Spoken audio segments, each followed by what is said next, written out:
Hello everyone, how are you. आज शायद फरवरी का 11 या 12 है। सो टाइम बीता जा रहा है। ठीक है, आप लोग बहुत पढ़ाई स्टार्ट कर दिए होंगे। मैं तो पढ़ाऊँगा नहीं, मैं पहले बार ही बोला था वीडियो में।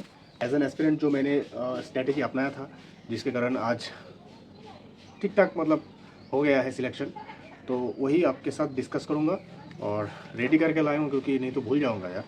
और आपको गलत नहीं बताऊँगा, जो मैंने सिलेक्ट किया था ये मेरा पहले का खाता है, तो उस हिसाब से मैं बताऊँगा आपको। ठीक है, तो आपके पास मोटा मोटी 6 महीना जैसा टाइम है। ठीक है, और अगर इस 6 महीना आप सही रोड मैप से चलेंगे तो सिलेक्शन पक्का हो जाएगा। और मैं आज आपको बताऊंगा रीजनिंग। पहले मैं खुद का इंट्रोडक्शन दे देता हूँ। ठीक है, मेरा नाम से तो कोई मतलब है नहीं आप लोगों को तो मैं 2025 का जो IPS PO था, मैं इंडियन ओवरसीज़ बैंक में सिलेक्ट हुआ एज PO। ठीक है, सो कोई भी क्वेरी हो आप कमेंट में ज़रूर पूछ सकते हैं, regarding my video, regarding your personal कोई भी। ठीक है, तो शुरू करते हैं। रीजनिंग को एक्चुअली क्या करता है कि रिकॉग्निशन एंड डिकोड, मतलब कोई भी चीज़ आप रिकॉग्नाइज कर पा रहे हो या फिर कोई भी चीज़ को आप डिकोड कर पा रहे हो, ये सब है रीजनिंग। ठीक है ना। और बैंकिंग का रीजनिंग दूसरे रेलवेज या फिर SSC ये सब से थोड़ा सा अलग है। ठीक है, आपको थोड़ा सा इस चीज़ का ध्यान रखना है।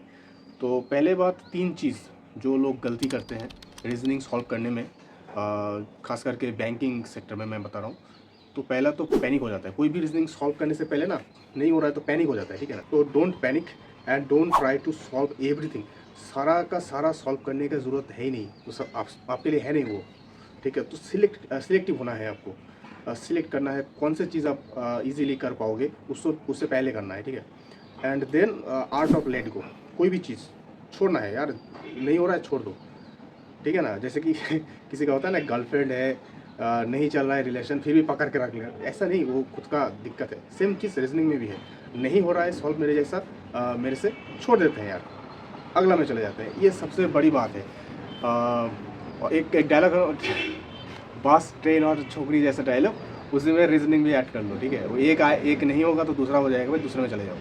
मेरा जो स्ट्रैटेजी है ये फ्री ऑफ कॉस्ट है। ठीक है, कहीं पे कोर्स नहीं लेना है, कहीं पे ऑफलाइन या ऑनलाइन कोई ट्यूशन, कोई कोर्स, कोई कुछ नहीं।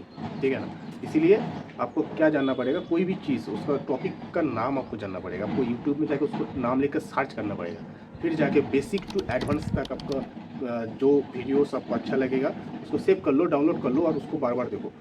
ऐसे होता है। ठीक है, देखो पहले तो गूगल कर लो सिलेबस क्या है। ठीक है, कोई भी एग्ज़ाम का, बैंकिंग एग्ज़ाम का रीजनिंग का सिलेबस क्या है, पूरा नोट डाउन कर लो। ठीक है, या फिर प्रिंट आउट कर लो। बैंकिंग में जब आप एग्ज़ाम देने जाओगे तो 2 टाइप का क्वेश्चन आएगा रीजनिंग में। एक होता है कि ऑनलाइनर, ठीक है ना, एक लाइन, एक ही क्वेश्चन, एक ही में आंसर, खत्म बात। और दूसरा होता है जो कैरी करता है नंबर को, मार्क्स कैरियर। जैसे कि एक ही क्वेश्चन है, एक ही टाइप का क्वेश्चन है, लेकिन वो एक ही टाइप का 2-3 क्वेश्चन दे देता है। यानी वो आपको एक से ज़्यादा आपको नंबर देगा, 2 नंबर, 3, 4, 5 नंबर तक मैक्सिमम देता है। पहला है सिलॉक्स। सिलॉक्स में आपको कम से कम 3 या 4 क्वेश्चन मिल जाएगा, कोई भी प्री में। ठीक है, फिर पजल जैसे सिटिंग अरेंजमेंट हो गया या फिर कोई भी, तो पजल होता है। पजल बहुत इंपॉर्टेंट है और ये आपको मेंस में बहुत हेल्प करेगा। सो बेसिक से पूरा प्रैक्टिस करो, डेली 4-5 करके पजल प्रैक्टिस करो, कुछ नहीं। और फिर है इनिक्वालिटीज़, फिर होता है ब्लड रिलेशन, फिर होता है डायरेक्शन एंड डिस्टेंस, फिर होता है कोडिंग डिकोडिंग। कोडिंग डिकोडिंग को हम लोग चाइनीज़ कोडिंग भी बोलते हैं। तो ये सब आपको मार्क्स कैरी करते हैं। हाँ, ये सब एक क्वेश्चन नहीं आता है, ये सब 3-4 करके क्वेश्चन आता है हर एक सेक्शन में। तो ये बहुत प्रायोरिटी चीज़ है। यहाँ इस साइड में आपको दिख गया होगा, उसको स्क्रीनशॉट लेकर रखिए और इसको बार बार करके प्रैक्टिस कीजिए। कैसे आपको एग्ज़ाम में लिखना है, सॉल्यूशन करना है, या फिर होता है ना एग्ज़ाम कैसे देना है, वो मैं बाद में एग्ज़ाम से पहले बता दूंगा। ठीक है, एंड फिर आते हैं कि देखो जो भी सिलेबस है प्री का और मेंस का सेम है, बस डेप्थ चेंज हो जाता है। तो आपको जो ये 6 महीना है ना, बहुत डेप्थली आपको पढ़ना पड़ेगा, बहुत डेप्थ लेके आपको प्रैक्टिस करना पड़ेगा। या फिर कोई भी चैप्टर आप ले रहे हो तो उसको बेसिक से लेके एडवांस लेवल तक आपको पढ़ना पड़ेगा। ठीक है, तब जाके मेंस इसी साल में निकल जाएगा, नहीं तो और 1 साल लग जाता है कम से कम। देखो कम से कम अगर आपने कुछ पढ़ा नहीं तो 1 साल आपको लगेगा भाई। मैं कोई और सुगर कोटिंग नहीं बोलूँगा, 3 महीने में आपको बैंक एग्ज़ाम मिल जाएगा भाई, ऐसा मैं नहीं बोलूँगा यार मैं कोई कोचिंग से नहीं हूँ। तो आपको 1 साल तो लगता है। पूरा सिलेबस कंप्लीट करो, फिर अच्छे से प्रैक्टिस करो। ठीक है, फिर आपको प्री क्लियर होना स्टार्ट कर देगा। उसके बाद खुद का स्ट्रैटेजी समझो और जाके मेंस लगाओ। ठीक है, अभी अब स्ट्रेटेजी बता देते हैं। ये फरवरी चल रहा है, तो फरवरी से जुलाई मंथ तक आपको टाइम मिलेगा। तो 3-3 करके डिवाइड करते हैं। पहला 3 मंथ आप क्या करोगे, जीरो से डेप्थ लेके आप पढ़ोगे और प्रैक्टिस करोगे, ठीक है। जैसे कि कोई भी 2 टॉपिक पकड़ लो। डे 1 में आप क्या करोगे, ईजी लेवल का, डे 2 में मॉडरेट लेवल का, डे 3 में एडवांस लेवल का, एंड डे 4 में फिर उसका रिविजन, एंड डे 5 से दूसरा कोई 2 टॉपिक। ऐसा कर करके आप सिलेबस कंप्लीट कर लो, ठीक है। एंड देन आपने जो 2 टॉपिक सिलेक्ट किए हो 3 दिन में, और वो 4th डे में उसका मॉक लगा दो, ठीक है। तो आपको क्वेश्चन कैसा आता है उस टॉपिक से आपको मिल जाएगा। तो आपको एक मॉक टेस्ट सीरीज लेना पड़ेगा, जैसे कि टेक्स्ट बुक हो गया। अड्डा का मतलब, अड्डा का बहुत पैसा है, गाइडली ले लो, टेक्स्ट बुक ले लो, स्मार्ट किला भी अच्छा है, आप यहाँ से ले सकते हो। एंड देन वीकली आपको फुल मॉक लगाना है। आप ऐसे रीजनिंग भी पढ़ रहे हो, ऐसे मैथ भी पढ़ रहे हो, ऐसे इंग्लिश भी पढ़ रहे हो, और वीकली जो है ना वो फुल लेंथ मॉक लगा लो, 100 क्वेश्चन का या फिर 80 क्वेश्चन का मॉक लगाओ, और उसके साथ एनालिसिस भी करो, तब जाकर कुछ होगा।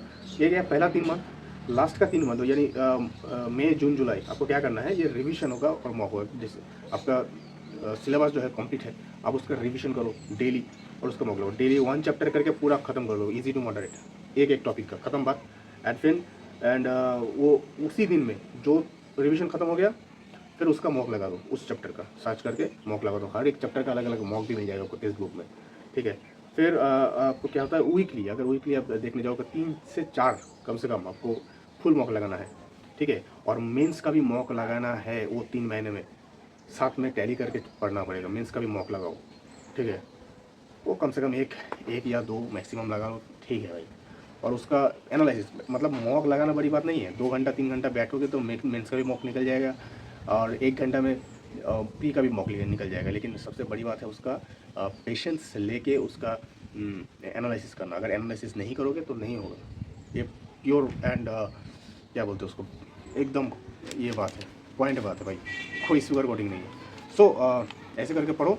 और ये था रीजनिंग का। ये अगली बार मैथ का लाएंगे, फिर इंग्लिश का लाएंगे, तो आपका ख़त्म हो जाएगा बात। फिर जीके का लाएंगे, जीके का क्या बताएंगे भाई, करंट अफेयर्स मैंने भी बहुत कम पढ़ा है, ला देंगे फिर भी, ठीक है। तो चलो आज का वीडियो इतना दूर ही, and do your best, and God bless you. जय हिंद, जय भारत।